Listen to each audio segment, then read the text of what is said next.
Dear interstellar traveler, please close your eyes. Let your breath gently synchronize with the heartbeat of Earth. This is a scientific harbor for souls yearning for peaceful sleep. Tonight, let us spread a gentle blanket of knowledge across the vast sea of stars.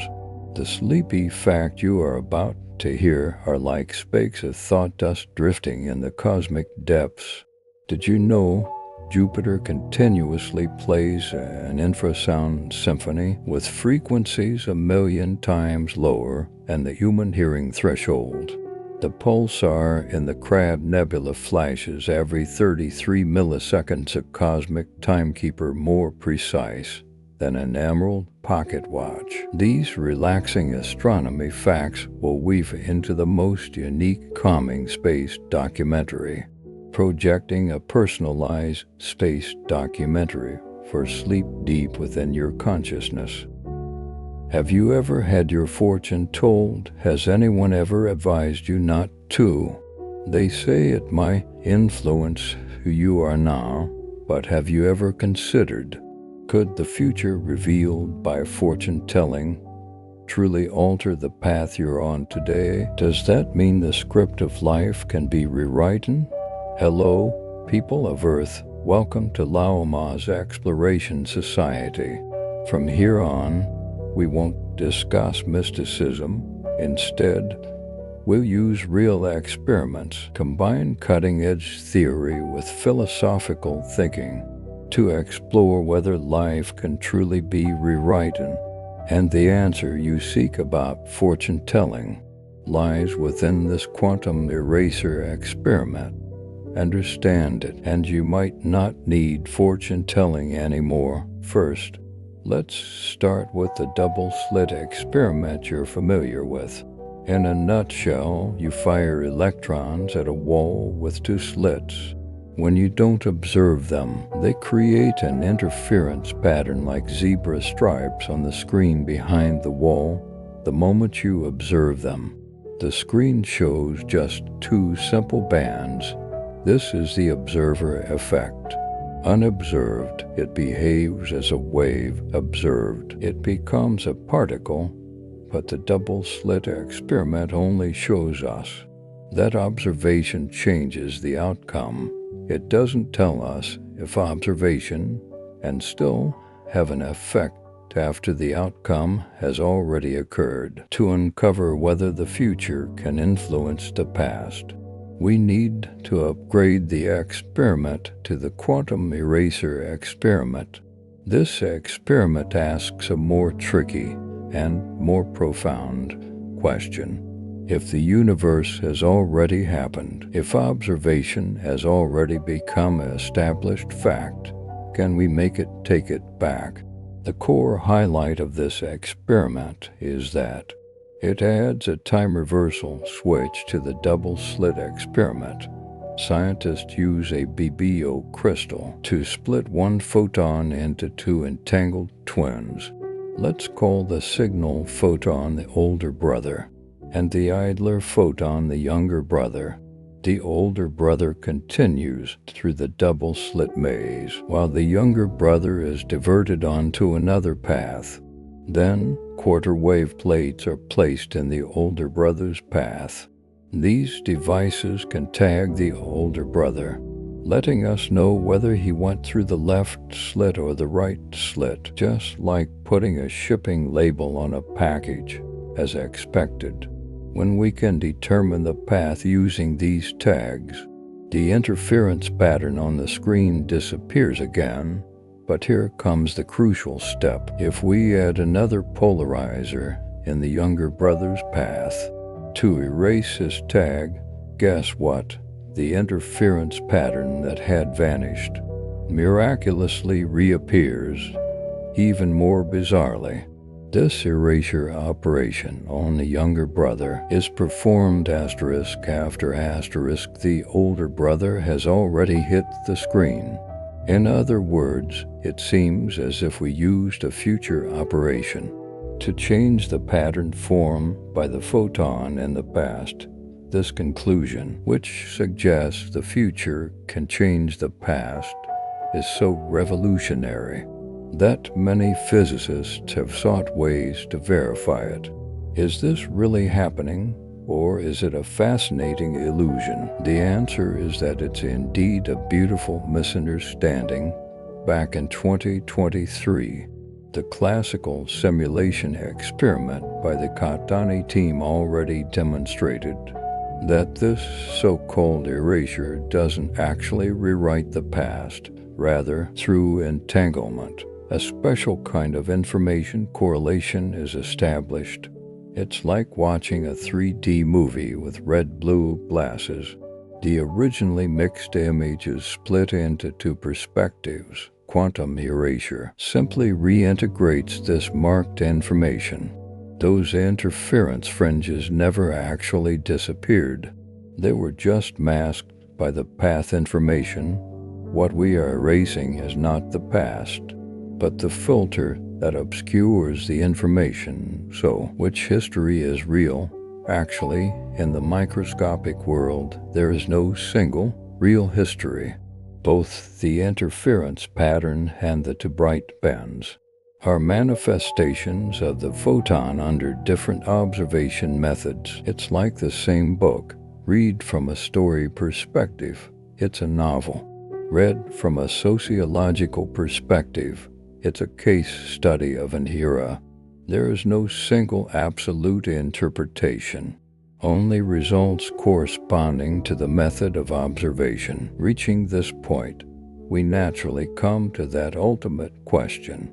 If the state of the microcosm depends on the method of observation, then are we in the macrocosm, also shaping our own lives through our observations? So, what is the relationship between this quantum characteristic, where observation determines manifestation, and our lives?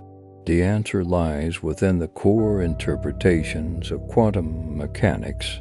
They all point to the same core. There is no single, objective reality independent of observation. Isn't this just like our lives? The same event, viewed from a victim's perspective, is a disaster.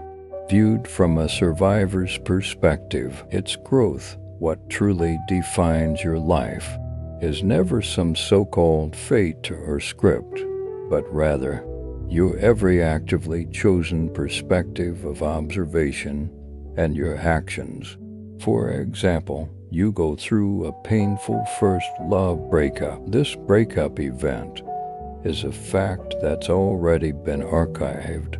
If, for the rest of your life, you persistently use the key of pain to interpret it, then this piece of your history and your life's script is defined as a catastrophe. It left me scarred. I'll never believe in love again. Your behavior, your beliefs will all be influenced by this interpretation. But if, years later, after experiencing more people and things, you choose to adopt a perspective of growth, to reobserve the past, you might interpret a completely different meaning. For instance, thank you for that past experience. Although it was painful back then, it taught me how to love myself, how to recognize the right person, and ultimately helped me become a more whole individual. You see, the fact of the breakup cannot be changed. It indeed happened, but the asterisk, meaning asterisk, of that history has been completely redefined by who you are now. This is a capability we all possess, the power to reinterpret life. Just like in the quantum eraser experiment, what we erase is the path tag of the photon. In life, what you erase are the old interpretive labels stuck onto past events. The labels are gone, the facts remain the same, but the meaning is utterly transformed. Some say the end point of quantum mechanics is philosophy. Actually, more accurately, science allows us to see the laws of the world clearly, while philosophy lets us ponder the meaning of these laws. The quantum eraser experiment didn't prove time can flow backwards, but it made us re-examine the relationship between past, present, and future. Perhaps in this grand system of the universe, time is not a linear river, but an interconnected network. Every present choice is weaving the shape of this entire network. The most cutting-edge physicists, like John Wheeler, who proposed the delayed choice experiment, seriously speculate: do our present acts of observation in some way truly participate in and solidify the distant past of the universe? This idea fundamentally shakes the foundations of strong determinism. Determinism roughly means that from the moment of the Big Bang, everything was set precisely like dominoes. The script of our lives was finished long ago. We think all our choices are made by ourselves, but they're not. Rather, the script dictates that you must choose that way. But Wheeler's conjecture is exactly the opposite of this logic. If even the state of the universe 13.8 billion years ago requires present observation to be determined, then the idea that life's script was written, the Big Bang, is fundamentally untenable. This directly leads to a philosophical contemplation. Do we truly have free will? If we do, then there should be no pre-written script, because all cause and effect stem from our free choices.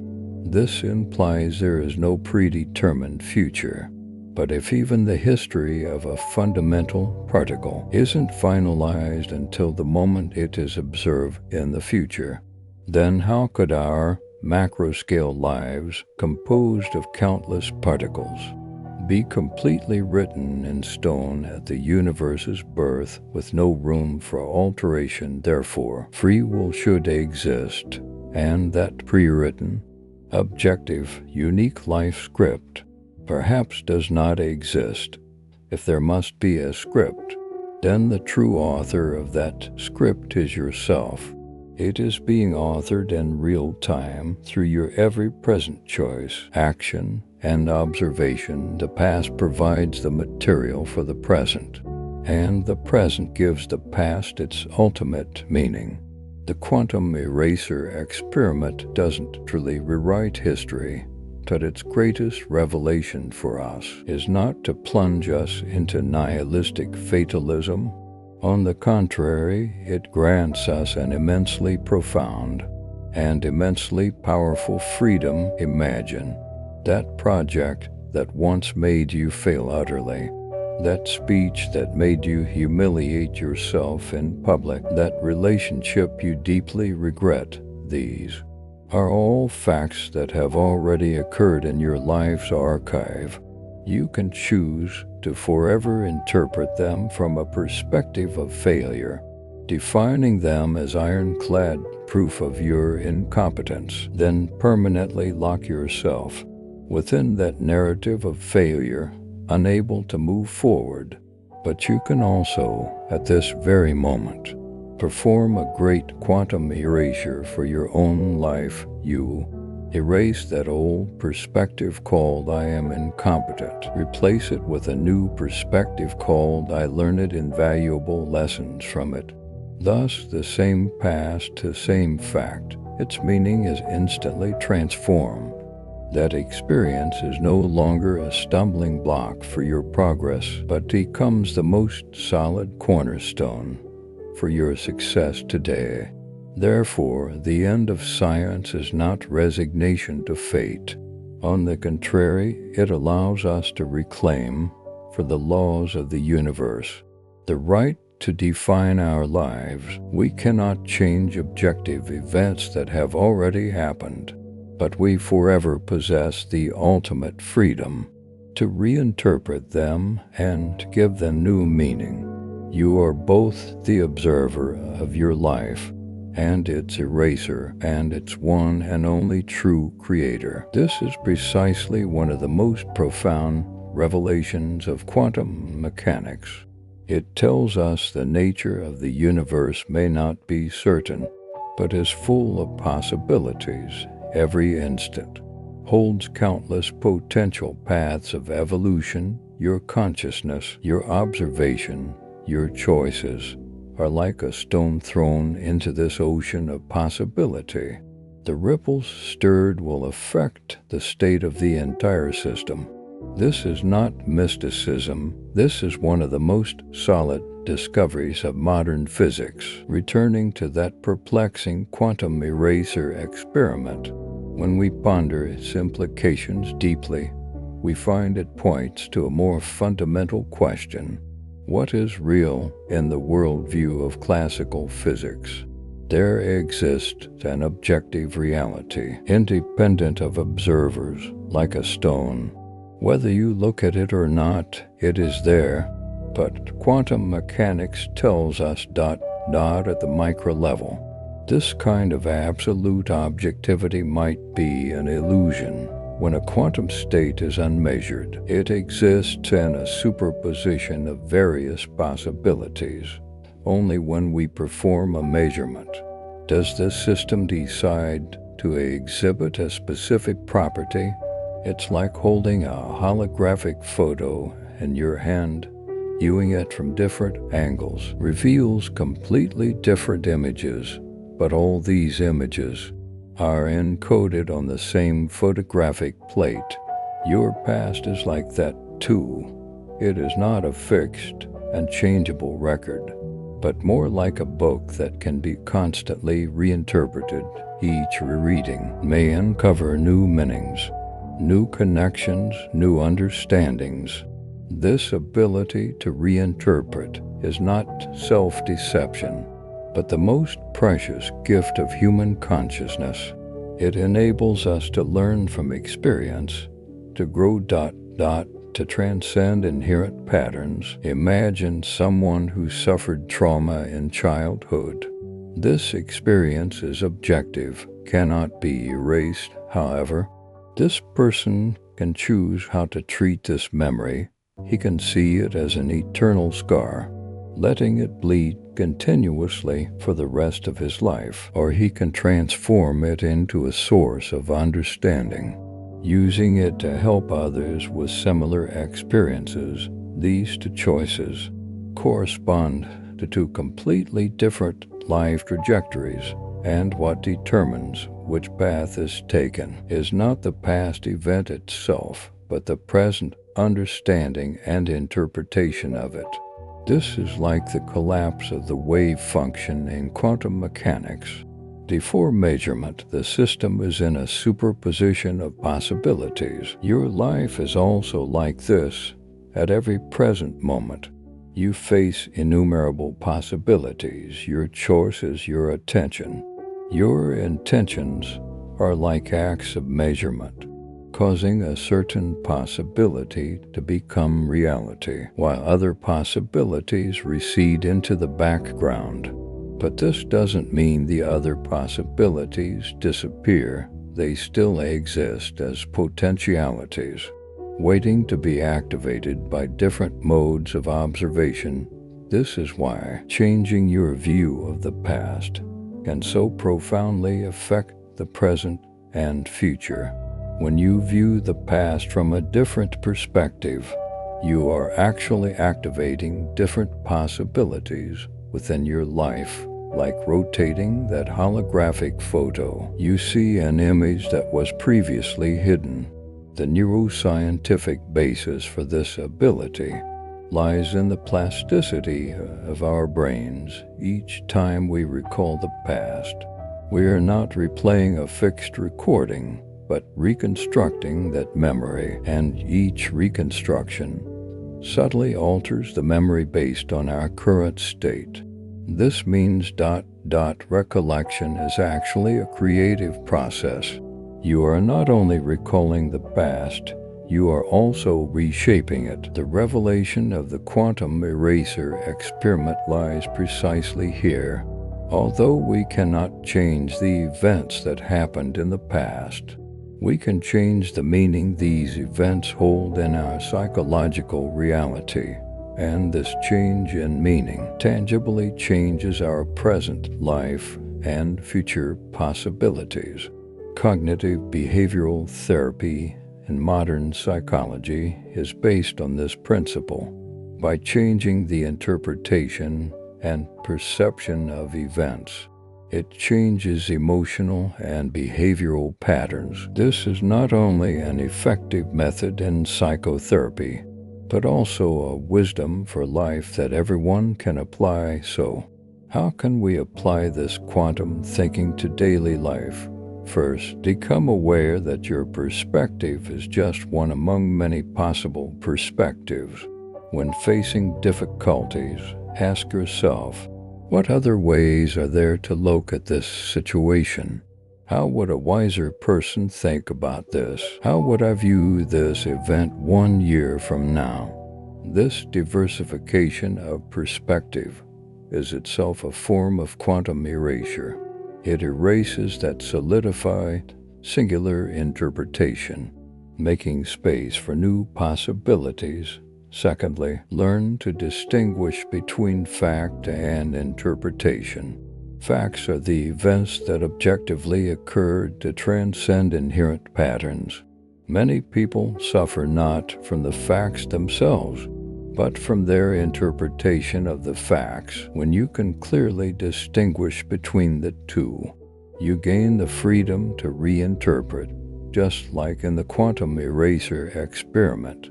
What the scientists erase is not the fact of which slit the photon passed through, but the information that distinguishes the paths, allowing the system to once again exhibit wave-like characteristics. In your life, you can also erase those limiting interpretations, reconnecting to the richer possibilities of life. Third, cultivate awareness of the present moment. One of the most marvelous features of quantum processes is their known locality. Two entangled particles, even when far apart, can instantly influence each other. In our psychological world, a similar known locality exists. A new understanding of the past can instantly change the quality of present life, and this transformation often occurs within present moment awareness. When you live fully in the present, not bound by past narratives, nor controlled by anxieties about the future, you can most directly access the quantum essence of life, that realm full of possibilities. Finally, have the courage to act. Quantum mechanics tells us observation affects the observed system. It is the same in life. Your actions, your choices, not only reflect your state, but also shape your state. Just like in a quantum experiment, the choice of measurement apparatus determines what phenomenon can be observed. In life, your mode of action determines what reality you can experience. If you want to change the interference pattern of your life, you need to change the way you measure. That is, change your patterns of action. This quantum perspective on life does not seek to deny the value of classical thinking in daily life. The determinism of classical physics is still very useful, but when it comes to deeper questions like consciousness, free will, and the meaning of life, quantum mechanics provides richer metaphors and a broader perspective. It tells us the universe might be more marvelous than we imagined, more mysterious, and also more free. From this perspective, you are no longer a passive recipient of fate, but a co-creator of reality. Your every thought, every observation, every choice is participating in shaping the reality you experience. This is not a burden, but a liberation. It means that no matter what happened in the past, no matter how difficult the present situation is, there always exists the possibility of a fresh start. There always exist different ways of interpretation. There always exist new paths of action. The most beautiful aspect of the quantum eraser experiment is it shows us that, even within the strictest scientific framework, the universe has reserved for us a domain of freedom. In this domain, the past is not fixed, the future is not determined, and the present, this eternal now, is full of infinite possibilities. When you truly understand this, you will find fortune-telling is no longer necessary, because the future is not predicted but created. Past trauma is no longer a binding power, because meaning is not discovered but assigned. Present difficulties are no longer despair-inducing, because reality is not singular but multi-layered. This is the greatest gift the quantum perspective gives us. Not certain answers, but eternal possibility. Not prophecies of fate, but the courage to create.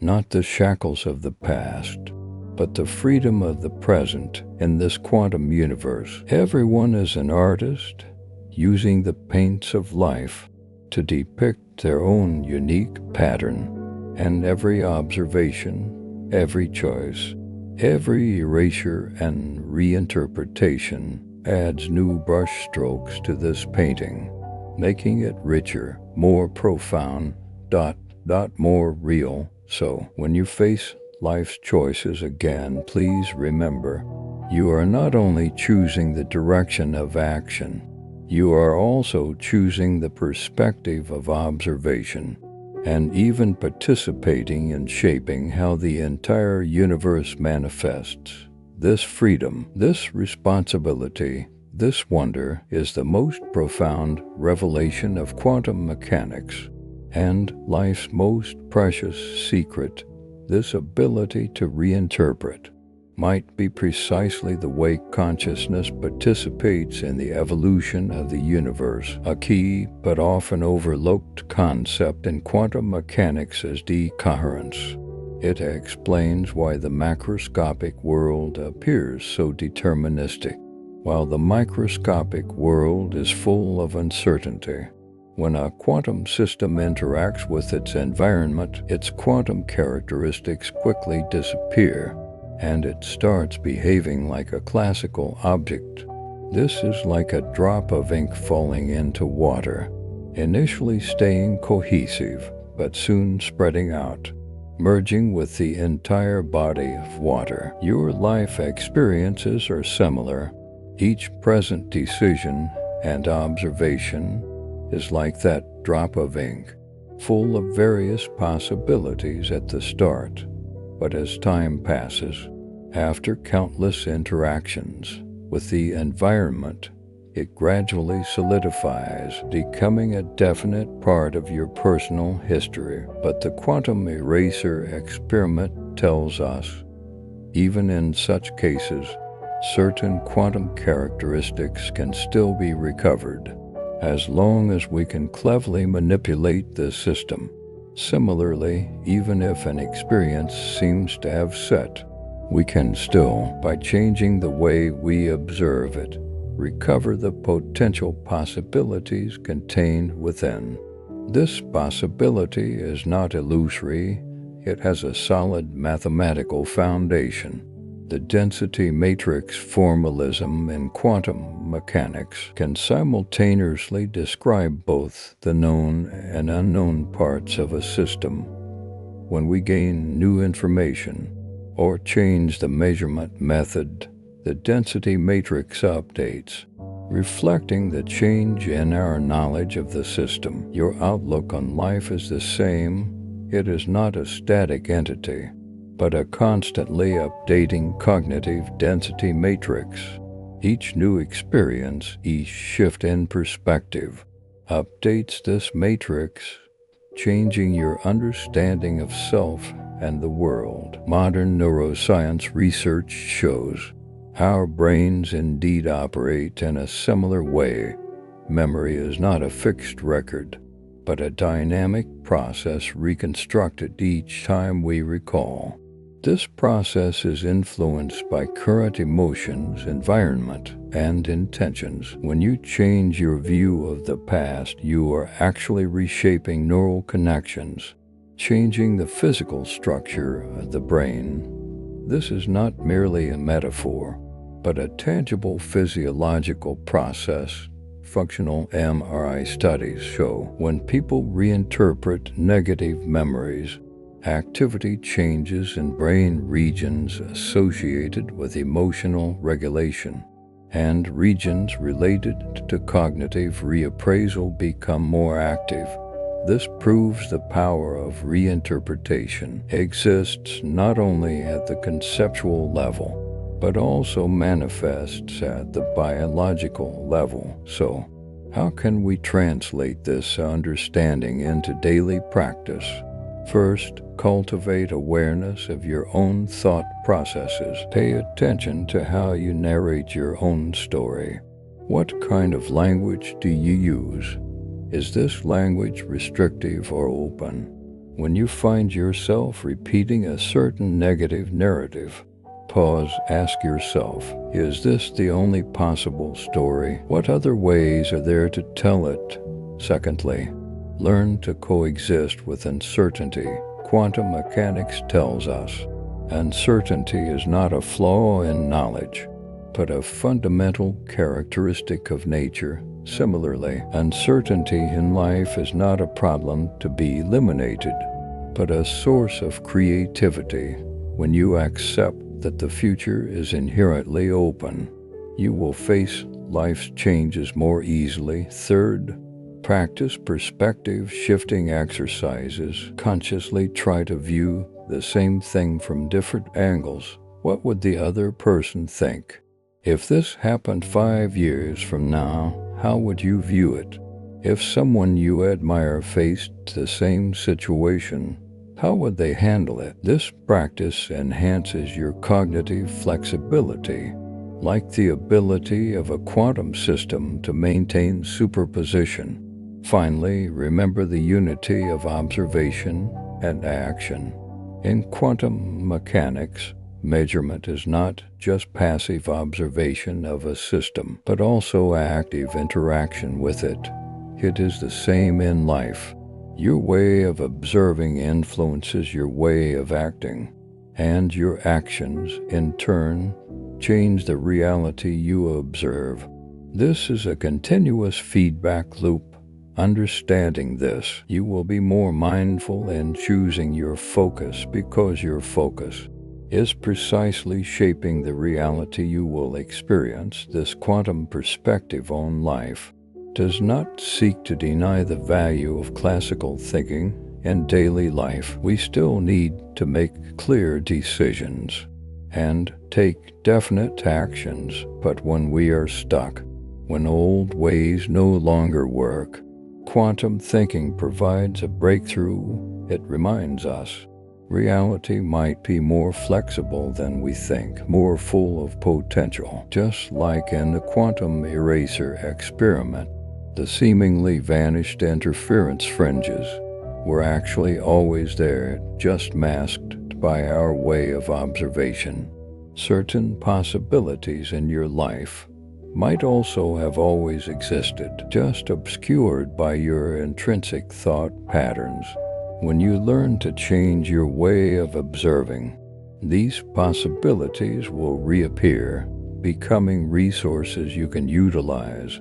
This understanding grants us tremendous freedom, but also brings corresponding responsibility. If reality is, to some extent, shaped by our observation, then we cannot see ourselves merely as victims of fate. We must recognize that we are co-creating the reality we experience. This is not to say everything can go as we wish, but that our reactions and interpretations of events largely determine the impact these events have on us. Just as a quantum system's response to measurement depends on the choice of measurement apparatus, Life's returns to us also depend on our attitude towards it. This realization is both humbling and exhilarating. Humbling because we realize our perspective is just one among many possible perspectives. Exhilarating because we understand we can always choose a different perspective and thus experience a different reality. What the quantum eraser experiment ultimately tells us is the universe is more marvelous than we imagine. It follows precise mathematical laws, yet retains space for creation and renewal. In this universe, we are both observers and participants, both readers of the story and authors. Understanding this is perhaps the most precious gift science can give us. Not the illusion of certainty, but the courage to move forward in uncertainty. Not resignation to fate, but the wisdom and power of co-creation in this never-ending quantum dance. Every moment holds infinite possibilities. Every observation shapes reality. And you are an indispensable part of this grand performance. When you truly grasp this, fortune-telling loses its meaning because the future is not predicted, but co-created through every present choice, observation, and action. Past traumas no longer have binding power, because meaning is not discovered, but assigned through present understanding. This is the ultimate freedom the quantum perspective gives us. The freedom to experience infinite possibilities within the framework of determined physical laws. This renewed understanding of possibility is changing how scientists understand time. In traditional physics, time is like a river flowing in one direction. But from a quantum perspective, time might be more like an ever-unfolding ripple.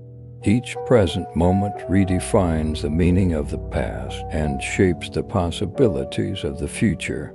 This understanding is not philosophical speculation, but is based on the mathematical formalism of quantum measurement. When we perform a quantum measurement, the history of the system is reweighted. This is called quantum retrodiction. While it cannot change recorded outcomes, it can change our understanding of historical probabilities. Your life is like that too.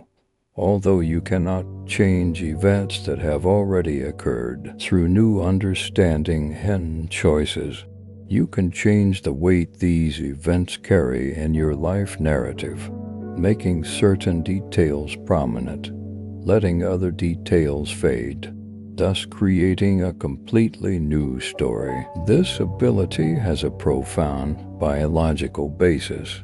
Our brains are essentially prediction machines. They constantly update their model of the world based on new information. When you change your interpretation of the past, you are actually updating this internal model, and this updated model directly influences your future predictions and behavior.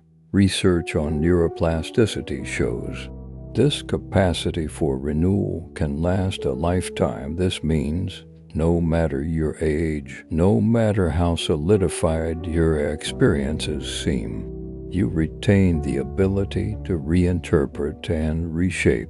The key is to break the cognitive decoherence process, i.e., those habitual patterns that make thinking rigid. This requires deliberate practice. For instance, spend time each day reflecting on your automatic thoughts. Question assumptions taken for granted. Try viewing familiar things from completely new perspectives. This practice is like coherence maintenance in a quantum system, keeping the mind in a more flexible, more potential-rich state. Another important concept in quantum mechanics is quantum superposition. It tells us, when unobserved, A system can simultaneously be in multiple states. This way of thinking is particularly useful for solving life's dilemmas. When facing a major decision, you don't have to force an immediate choice. You can try to maintain a superposition state, allowing different possibilities to coexist in your mind. This ability to tolerate contradictions often leads to wiser solutions. Just as a quantum computer solves problems by processing multiple states in parallel, you can also find a better path forward by maintaining an open mind. The concept of quantum entanglement is equally inspiring. It reveals the deep interconnectedness of all things in the universe and your life. This interconnectedness manifests in many ways. Your choices affect others. The state of others affects you. Understanding this profound interdependence can foster a stronger sense of responsibility and compassion because you know every thought, every action sends ripples through this vast quantum network. Acceptance and commitment therapy and modern psychology incorporate similar quantum thinking. It teaches people to accept the facts of the past while committing to a valued life direction. This is like simultaneously acknowledging the classical and quantum characteristics of a system, accepting what has happened, while creating what will happen. In practical application, you can try the following specific methods. First, practice the observer perspective. When stuck in a difficult situation, imagine observing the situation from a distance. This sense of distance often brings new insights. Secondly, cultivate possibility thinking. When facing a challenge, don't just ask, "What is this?" but also ask, "What could this be?" Keep your mind in an exploratory state. Third, practice intention setting. Just as scientists carefully design measurement apparatus in quantum experiments, you can consciously set your observation intention each day, deciding which aspects of life to focus on. Finally, learn coherence maintenance. Through meditation, mindfulness, or other focus exercises, train your mind to remain in a flexible, open state. Avoid premature decoherence, i.e., mental rigidity. This quantum perspective attitude towards life is not to deny the value of classical thinking, but to provide a supplement in certain situations. We need clear decisions and actions. In other situations, staying open and flexible is more important. Wisdom lies in knowing when to adopt which approach, just as physicists need to understand both classical and quantum physics. To fully describe natural phenomena, you also need to master different ways of thinking. To fully experience the richness of life, the quantum erasure experiment ultimately reminds us the nature of the universe is dynamic, interconnected, full of possibilities. As part of this universe, you also possess these characteristics. When you identify with this, you will discover life is not a problem to be solved, but a mystery to be experienced. Not a script to be followed, but a work to be co-authored. Within this realization lies the deepest freedom and the most genuine peace. This dynamic cosmology is changing how we understand causality. In classical physics, causality is linear, as definite as billiard balls colliding, but the causal network revealed by quantum mechanics is far more complex, more like an interconnected web where each node influences the whole. This understanding has profound implications for daily life. When you encounter difficulty, don't persist in looking for a single cause. Learn to see the interactions of the entire system. This systems thinking leads to more effective solutions. The measurement problem in quantum mechanics is particularly thought-provoking. It questions what constitutes a true measurement act. Is it the instrument's recording or the conscious perception? This question is still debated. But on the level of life, we can say with certainty, the true measurement occurs at the moment you give meaning to an event. At that moment, possibility condenses into reality. Potentiality transforms into concrete experience. This process is not passive, but active creation. You are not merely an observer, but a bestower of meaning. Quantum Darwinism provides an interesting angle. It explains why certain quantum states become stable, because they are copied and disseminated multiple times by the environment. Similarly, those beliefs and patterns in your life that become solidified are so because they have been repeatedly reinforced and reenacted. Understanding this is mastering the key to change. To change a solidified pattern, you need to create a new environment where different states are reinforced and disseminated. This requires sustained effort, but it is by no means impossible. Recent quantum biology research shows quantum effects may play important roles in life processes. From photosynthesis to bird navigation, nature is already well versed in the quantum way. This suggests quantum thinking is not an artificial concept, but an inherent wisdom of life. When you learn to view life from a quantum perspective, you are actually returning to nature's wisdom, resonating with the rhythm of life itself. This resonance brings a deep sense of peace because you know you are not fighting natural laws, but aligning with them. The concept of decoherence in quantum theory explains why quantum effects are hard to observe at the macroscopic scale. But in recent years, scientists have found, under specific conditions, macroscopic systems can also maintain quantum characteristics. This discovery is encouraging. It tells us, even on a large scale, maintaining possibility and flexibility still possible. You don't have to choose between being a realistic adult and a dreaming child. You can possess both pragmatism and imagination. This balance is the essence of quantum thinking. Developments in the field of quantum computing demonstrate the power of parallel processing vast possibilities. Although our brains are not quantum computers, we can borrow from this way of thinking when facing complex problems. Don't be limited by either-or binary thinking. Try to find solutions that encompass multiple possibilities. This kind of quantum decision-making is often wiser and more creative. Research on quantum teleportation, while not teleporting objects, shows new ways of information transfer. This reminds us in interpersonal relationships, true connection transcends physical distance.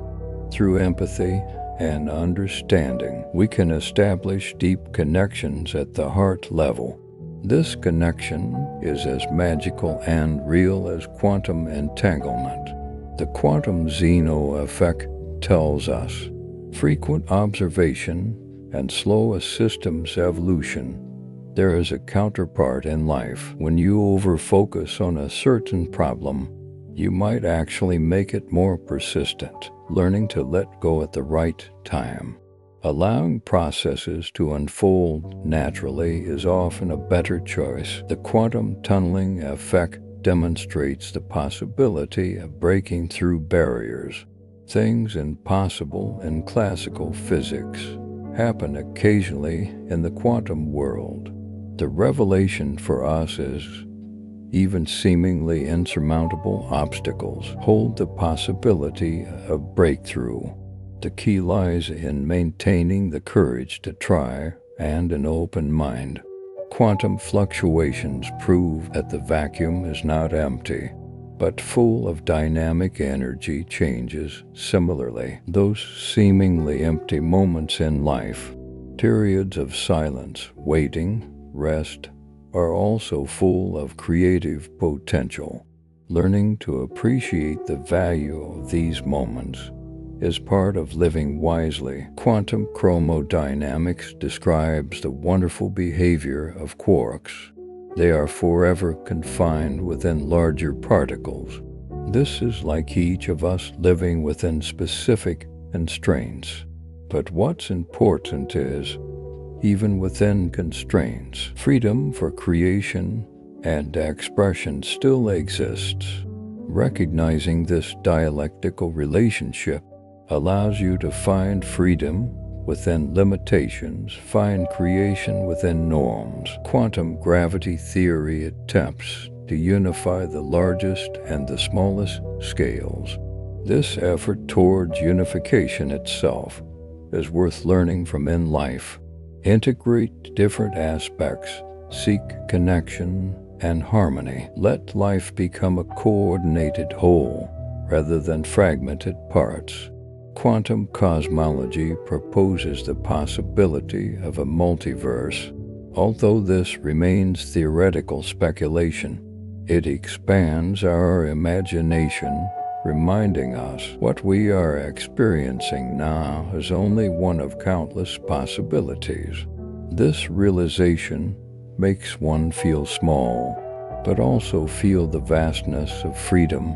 Ultimately, the quantum perspective invites us to experience life in a whole new way, not as passive onlookers, but as active participants in each present moment. We are dancing with the universe, co-composing the movement of existence. This realization is a precious gift from science to us and the deepest mystery of life. All right, my friend, let's pause our conversation here tonight on the mysteries of the universe. Now, allow me to press pause for you. Set aside all thoughts and inquiries and simply, quietly be in this moment. From here, my voice will fade away, leaving only the silent tapestry of the cosmos and a carefully chosen piece of pure music tuned to 432 Hz. Science suggests this frequency resonates deeply with the natural vibrations of the universe and the rhythm of life itself, soothing your nervous system and guiding you into deep relaxation. Now, find your most comfortable position. Gently close your eyes or let your gaze rest softly upon the stars. May you release all weariness from the world, letting your consciousness drift on the waves of music, floating into boundless tranquility. Good night, sweet dreams, until we meet again among the stars.